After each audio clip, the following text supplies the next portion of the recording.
आज का हमारा स्रोत है YouTube चैनल भक्ति की शक्ति द्वारा 24 मार्च 2026 दिन मंगलवार के लिए प्रस्तुत किया गया संपूर्ण राशिफल और पंचांग। और देखिए, हमारी इस चर्चा का उद्देश्य यह बहस करना बिल्कुल नहीं है कि ज्योतिष विज्ञान है या नहीं। नहीं, बिल्कुल नहीं। हम उस विवाद में तो पढ़ ही नहीं रहे हैं। सही कहा। इसके बजाय हम इस जानकारी को एक तरह से रिवर्स इंजीनियर करने वाले हैं। हम ये समझेंगे कि कैसे ये प्राचीन विद्या आज के इस डिजिटल युग में हमारे मानसिक स्वास्थ्य और समय प्रबंधन के लिए एक मनोवैज्ञानिक सर्वाइवल गाइड की तरह काम करती है। बिल्कुल सही शब्द इस्तेमाल किया आपने, एक मनोवैज्ञानिक सर्वाइवल गाइड। क्योंकि जब हम इस स्रोत को केवल एक भविष्यवाणी के रूप में देखने के बजाय एक ढांचा या फ्रेमवर्क की तरह देखते हैं तो बहुत सी परतें खुलने लगती हैं। मतलब ये वीडियो केवल ये नहीं बता रहा कि आज आपका दिन अच्छा है या बुरा। एकदम सही। ये वास्तव में आपके पूरे दिन को एक स्ट्रक्चर दे रहा है, आपके जागने से लेकर काम करने के तरीके तक, यहाँ तक कि आपके सोचने के तरीकों को भी एक दिशा दे रहा है। तो चलिए इस ढांचे की सबसे पहली परत से ही शुरुआत करते हैं, यानी ब्रह्मांडीय समय सारणी, जिसे हम पंचांग कहते हैं। हाँ, पंचांग, जो कि पूरे दिन का आधार है। स्रोत बहुत ही सटीक जानकारी देता है। मतलब वो बताता है कि आज कृष्ण पक्ष की द्वितीया तिथि है, स्वाति नक्षत्र है, सिद्धि योग है और बालव करण है। सूर्योदय सुबह 6:19 पर और सूर्यास्त शाम 6:32 पर होगा और चंद्रमा तुला राशि में है। लेकिन रुकिए, क्या हुआ? इससे पहले कि हम आगे बढ़ें, मतलब एक आम श्रोता के लिए ये भारी भरकम शब्द सिर्फ शब्द हो सकते हैं। हाँ, ये तकनीकी शब्दावली थोड़ी जटिल लग सकती है। हाँ, ये तिथि और नक्षत्र तो फिर भी थोड़ा बहुत समझ लेते हैं, लेकिन ये योग और करण क्या है? इस तकनीकी शब्दावली का रोजमर्रा के जीवन में आखिर क्या मतलब है? देखिए, ये बहुत ही वाजिब सवाल है। अगर हम इसे बिल्कुल आसान भाषा में समझे तो ये समय को गहराई से मापने का एक बहुत ही प्राचीन तरीका है। अच्छा। हाँ, हम आज समय को घंटे, मिनट और सेकंड में मापते हैं, है ना? लेकिन पंचांग समय को उसके प्रकृति के आधार पर मापता है। प्रकृति? मतलब समय का भी कोई मिजाज होता है? बिल्कुल। देखिए, तिथि तो चंद्रमास का एक दिन हो गया। नक्षत्र आकाश का वो हिस्सा है जहां से चंद्रमा उस समय गुजर रहा है। इसे हम एक तरह का ब्रह्मांडीय जीपीएस मान सकते हैं क्या? अरे वाह, क्या सटीक उदाहरण दिया है। बिल्कुल, ब्रह्मांडीय जीपीएस। और जो योग है वो सूर्य और चंद्रमा की दूरियों का एक विशेष गणितीय जोड़ होता है जो दिन के मिजाज को तय करता है। और ये करण क्या होता है फिर? करण वास्तव में एक तिथि का आधा हिस्सा होता है। आप इसे समय की एक माइक्रो यूनिट मान सकते हैं। समझ रहा हूँ। तो जब स्रोत ये सब बता रहा है तो वो सुनने वालों से असल में ये कह रहा है कि समय सिर्फ एक खाली डब्बा नहीं है जिसे आपको बस काम से भर देना है। बल्कि समय का अपना एक चरित्र है। बिल्कुल, उसका अपना एक चरित्र है, अपना एक मिजाज है। यार, ये बहुत दिलचस्प है कि समय को एक चरित्र दिया जा रहा है। और जानते हैं, ये चीज शुभ मुहूर्तों में और भी ज्यादा स्पष्ट हो जाती है। हाँ, मुहूर्तों का हिस्सा तो बहुत ही खास है। मैंने देखा कि स्रोत में 3 विशेष मुहूर्तों का उल्लेख है। दोपहर 12:08 से 12:56 तक अभिजीत मुहूर्त, फिर दोपहर 2:31 से 3:20 तक विजय मुहूर्त और शाम 6:20 से 6:45 तक गोधूली मुहूर्त। और इसके साथ एक बहुत ही स्पष्ट चेतावनी भी तो है। हाँ, दोपहर 3 बजे से 4:30 बजे तक राहु काल है, जिसमें कोई भी शुभ कार्य टालने की सख्त सलाह दी गई है। यही तो वो बिंदु है जहां मनोविज्ञान काम करता है। पता है, ये पूरी व्यवस्था मुझे आज के आधुनिक टाइम मैनेजमेंट एप्स या फिर ऑफिस के गूगल कैलेंडर की याद दिलाती है। कैसे? जरा समझाइए। मतलब जैसे हम किसी महत्वपूर्ण प्रोजेक्ट के लिए अपने कैलेंडर में फोकस टाइम ब्लॉक कर लेते हैं ना। हाँ, ताकि कोई डिस्टर्ब न करे। बिल्कुल। तो वो फोकस टाइम यहाँ अभिजीत या विजय मुहूर्त हो गया। और जब हम थके होते हैं या कोई ध्यान भंग नहीं चाहते तो डू नॉट डिस्टर्ब मोड लगा देते हैं। और वो डू नॉट डिस्टर्ब राहु काल हो गया। एकदम सही। तो क्या हम पंचांग को प्राचीन भारत का कोई प्रोडक्टिविटी टूल मान सकते हैं? देखिए, आपकी ये तुलना काफी हद तक सही दिशा में है, लेकिन इसमें एक बहुत बड़ा पेच भी है। पेंच? कैसा पेंच? एक डिजिटल कैलेंडर या प्रोडक्टिविटी ऐप में कोई नैतिक या ब्रह्मांडीय भार नहीं होता है। मतलब मैं समझा नहीं। मतलब अगर आप अपने कैलेंडर का फोकस टाइम मिस कर देते हैं तो ज्यादा से ज्यादा क्या होगा? आपका काम थोड़ा लेट हो जाएगा या बॉस थोड़ा नाराज हो जाएगा। हाँ, बस इतना ही होगा। लेकिन पंचांग का जो मनोवैज्ञानिक प्रभाव है ना, वो इससे कहीं ज्यादा गहरा होता है। जब किसी व्यक्ति को पता होता है कि अभी राहु काल चल रहा है, तो वो उस समय को टालने के लिए एक गहरा आंतरिक दबाव महसूस करता है। ओह, मतलब ये सिर्फ एक रिमाइंडर नहीं है, ये एक तरह का डर या सम्मान है जो आपको रुकने पर मजबूर कर देता है। बिल्कुल सही। और अगर हम मनोवैज्ञानिक रूप से देखें तो ये रुकना इंसान के लिए बहुत आवश्यक है। क्यों?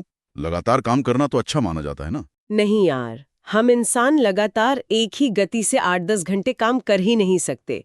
हमें डिसीजन फटीग का सामना करना पड़ता है। Decision fatigue? हाँ, मतलब फैसले लेते लेते होने वाली मानसिक थकान।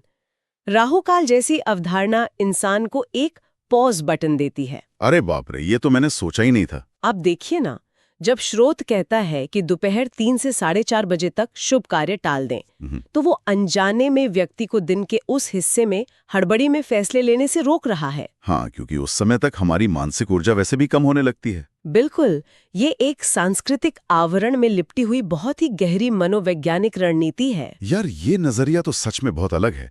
राहु काल एक तरह का अनिवार्य ब्रेक है ताकि हम थकावट में गलत फैसले ना लें। यही तो इसकी खूबी है। खैर, समय को इस तरह ब्लॉक करने के बाद अब बात आती है कि उन फोकस ब्लॉक्स में आखिर किया क्या जाए।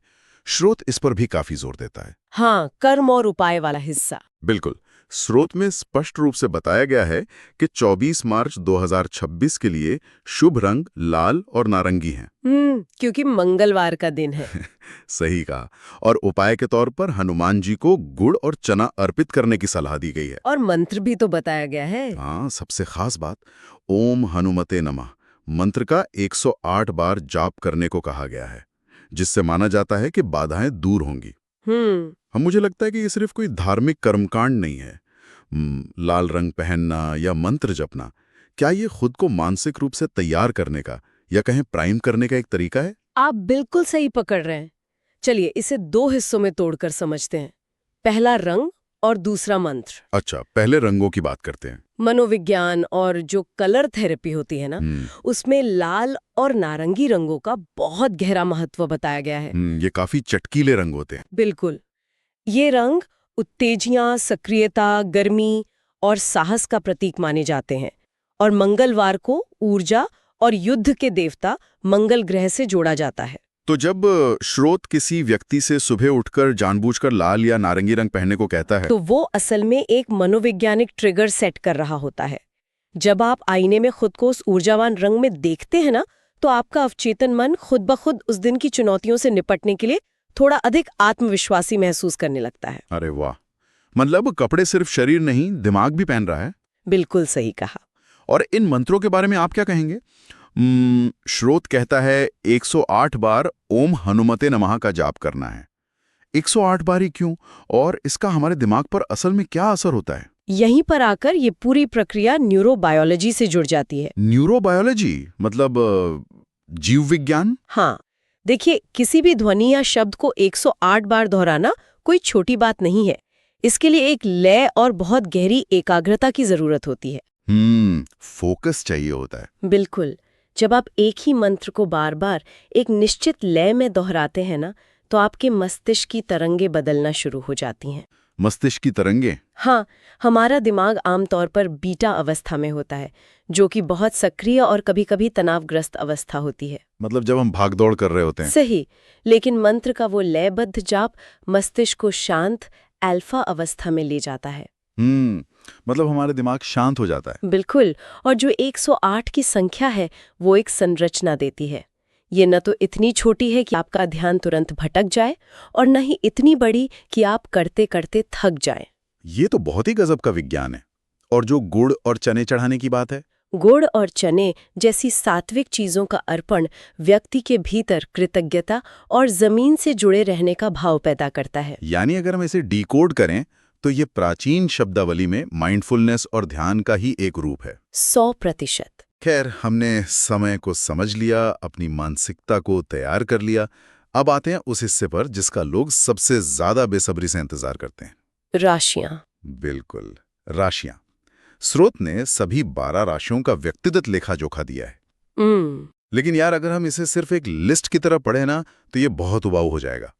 मैंने स्रोत के इस हिस्से का गहराई से विश्लेषण किया और पाया कि इन भविष्यवाणियों को मुख्य रूप से कुछ अलग-अलग थीम्स या श्रेणियों में बांटा गया है। ये तो बहुत दिलचस्प है। स्रोत ने 12 राशियों को कैसे स्ट्रक्चर किया है, यही तो उसकी सबसे बड़ी खूबी है।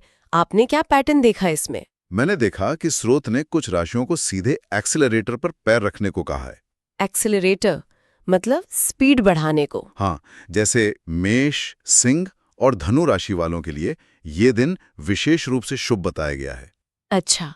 मेष को नई जिम्मेदारी और धन लाभ की बात कही गई है, सिंह को भाग्य का साथ और धार्मिक कार्यों में रुचि, और धनु को प्रेम संबंध में मजबूती और धन लाभ। इन राशियों को मूल रूप से ये संदेश दिया जा रहा है कि आज आपका दिन है यार, बाहर निकलिए और रिस्क लीजिए। बिल्कुल सही विश्लेषण है आपका। और अगर मनोवैज्ञानिक रूप से देखें तो ये इन राशियों के लोगों में एक स्वपूर्ण भविष्यवाणी को जन्म देता है। स्वपूर्ण भविष्यवाणी मतलब जो सोचो वो हो जाता है। एक तरह से हाँ। जब मेष राशि का व्यक्ति ये सुनकर घर से निकलता है कि आज उसे नई जिम्मेदारी मिलने वाली है, तो वो ऑफिस में अपने आप ही अधिक आत्मविश्वासी और नेतृत्व करने वाला व्यवहार करने लगता है। बॉडी लैंग्वेज बदल जाती है। बिल्कुल। और अक्सर उसका यही व्यवहार उसे सच में वो जिम्मेदारी दिला भी देता है। क्या बात है। लेकिन दूसरी तरफ कुछ राशियों के लिए स्रोत एक ब्रेक का काम भी करता है। हाँ, संतुलन बहुत जरूरी है। मैंने देखा कि वृषभ को बढ़ते खर्च और स्वास्थ्य का ध्यान रखने को कहा गया है। वृश्चिक का कार्यभार बढ़ेगा और उन्हें सतर्क रहना है, और कन्या राशि को तो स्पष्ट रूप से विवाद से बचने और सावधानी से काम लेने की सलाह दी गई है। चेतावनियां दी गई हैं। हाँ। अब मेरा सवाल ये है कि क्या ये चेतावनियां सचमुच हमें सतर्क करने का एक बेहतरीन टूल है? आप क्या सोचते हैं? मतलब अगर मुझे सुबह सुबह कोई बता दे कि आज विवाद हो सकता है, तो क्या मैं दिन भर अनजाने में विवादों से दूर भागूंगा? 100% ऐसा ही होगा। मनोविज्ञान में इसे प्राइमिंग कहा जाता है। प्राइमिंग? हाँ, हमारे दिमाग में एक रेटिकुलर एक्टिवेटिंग सिस्टम होता है। अरे बाप रे, ये क्या चीज है? घबराइए नहीं, ये बस एक फिल्टर की तरह काम करता है। जब स्रोत कन्या राशि वालों को विवाद से बचने की चेतावनी देता है ना, तो वो असल में उनके दिमाग के इस फिल्टर को खतरे के प्रति सतर्क कर देता है। अच्छा, मतलब दिमाग का रडार ऑन हो जाता है। बिल्कुल।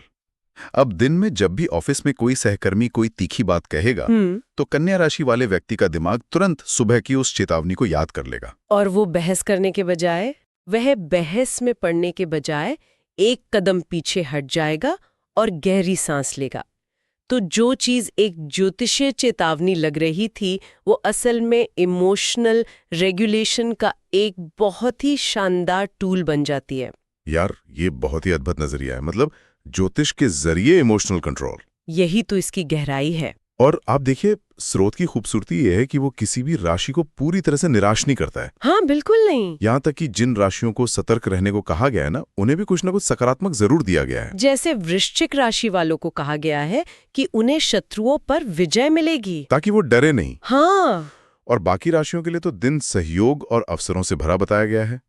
मिथुन और मीन का आत्मविश्वास बढ़ेगा, कर्क को वरिष्ठों का सहयोग मिलेगा, तुला को व्यापार में लाभ और जीवन साथी का साथ मिलेगा, मकर के घर में खुशहाली आएगी जी, और कुंभ का साहस बढ़ेगा। क्या बात है। कुल मिलाकर स्रोत ये सुनिश्चित कर रहा है कि हर व्यक्ति अपने दिन की शुरुआत एक उद्देश्य और एक दिशा के साथ करें। इसे ही मनोविज्ञान में बार्नम इफेक्ट और सकारात्मक मनोविज्ञान का सही मिश्रण कहा जाता है। Barnum effect? हाँ, मतलब स्रोत इतने व्यापक और संतुलित तरीके से जीवन के हर पहलू को छूता है, चाहे वो स्वास्थ्य हो, धन हो, रिश्ते हो या करियर हो, कि हर सुनने वाले को लगता है कि ये जानकारी विशेष रूप से बस उसी के लिए तैयार की गई है। किसी को भी ये नहीं लगता कि उसे छोड़ दिया गया है। बिल्कुल। कोई भी व्यक्ति ये वीडियो देख के हताश या निराश महसूस नहीं करेगा। ये तो बहुत ही उम्दा बात है। खैर, अब हम इस चर्चा के उस हिस्से पर आते हैं जो आज की इस डिजिटल दुनिया के लिए सबसे अधिक प्रासंगिक है। हाँ, और ये बहुत ही मजेदार हिस्सा है। बिल्कुल। और ये इस गहन चर्चा का सबसे रोमांचक मोड़ भी है।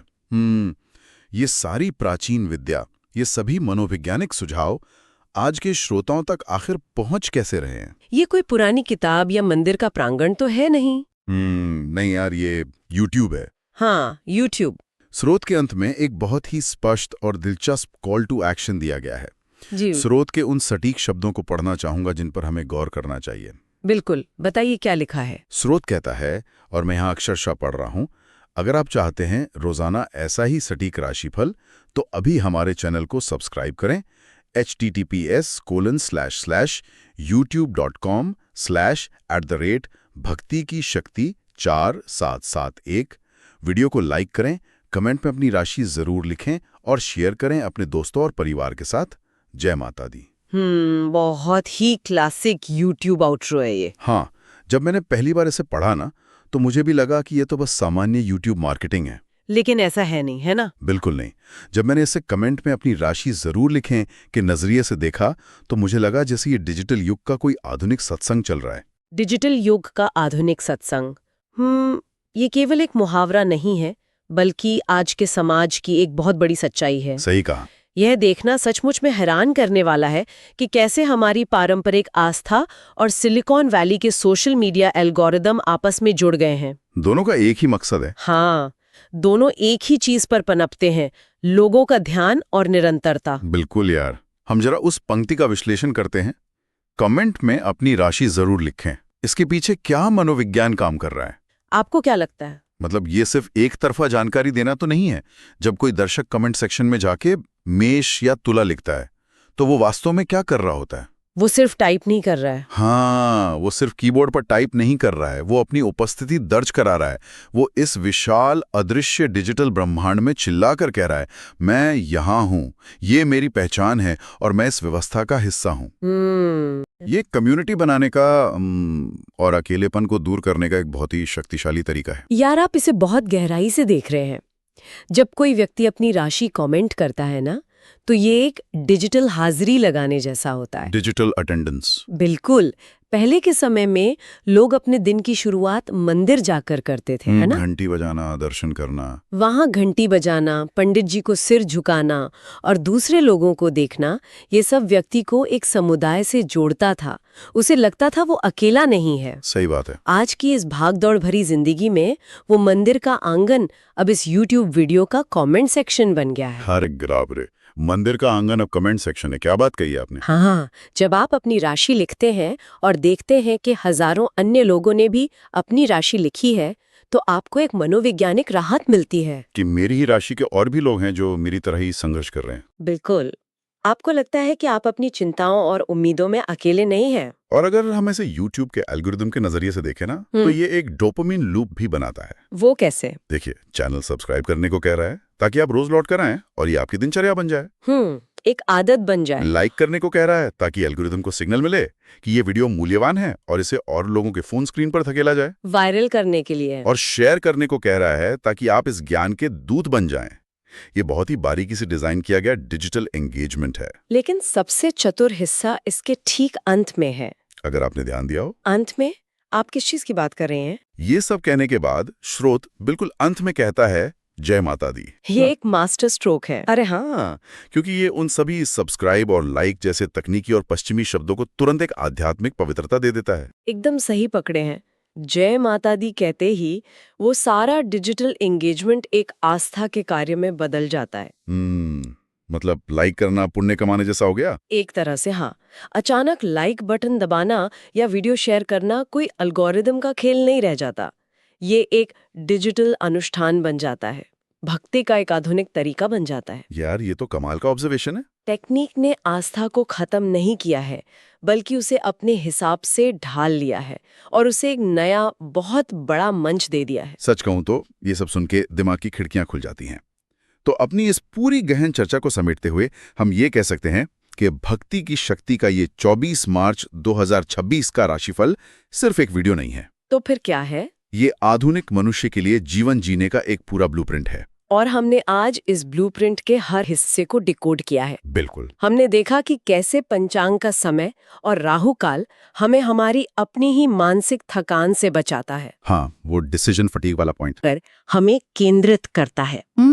और कैसे 12 राशियों का संतुलित विश्लेषण हमारे दिमाग को दिन भर की चुनौतियों के लिए प्राइम करता है, हमें सतर्क और आशावान बनाता है। और अंततः कैसे एक YouTube चैनल का सब्सक्राइब बटन और उसका कमेंट सेक्शन एक नया आभासी डिजिटल समुदाय बना रहा है। हाँ, जहाँ लाइक और शेयर करना भक्ति का एक नया रूप बन गया है। ये साबित करता है कि मनुष्य चाहे कितनी भी तरक्की कर ले, वो चाहे मंगल ग्रह पर ही क्यों ना पहुंच जाए, वो अपने मूल रूप में हमेशा अर्थ, एक संरचना और जुड़ाव की ही तलाश में रहता है। सही बात है। और ये प्राचीन विद्या डिजिटल लिबास ओढ़कर आज भी उसी तलाश को पूरा कर रही है। बिल्कुल। खैर, ये सब हमें वापस उसी दृश्य पर ले आता है जहां से हमने आज की शुरुआत की थी। सुबह का अलार्म। हाँ, सुबह की वो अलार्म, हाथ में चाय का कप और फोन की स्क्रीन पर अपना भविष्य चेक करना। ये सब श्रोताओं को एक अंतिम विचार के साथ छोड़ जाता है, एक ऐसा सवाल जिस पर हम सभी को गहराई से सोचना चाहिए। वो क्या है? जब लोग हर सुबह राशिफल का वीडियो देखते हैं, उपाय सुनते हैं या फिर उस डिजिटल सत्संग में शामिल होकर कमेंट सेक्शन में पूरी श्रद्धा के साथ अपनी राशि टाइप करते हैं, तो क्या वे वास्तव में अपना भविष्य जानने की कोशिश कर रहे होते हैं? या फिर सूचनाओं, तनावों और जिम्मेदारियों के इस भारी और अस्त-व्यस्त दुनिया में वे बस एक मनोवैज्ञानिक ठहराव तलाश रहे हैं, एक सुकून की तलाश। हाँ, दिन भर के लिए एक दिशा निर्देश और एक ऐसी जगह तलाश रहे हैं जहां उन्हें एहसास हो कि इस असीम विशाल ब्रह्मांड की योजना में उनकी भी कोई जगह है, उनका भी कोई महत्व है। बहुत ही गहरा सवाल है ये। खैर, आज के इस विश्लेषण में इतना ही।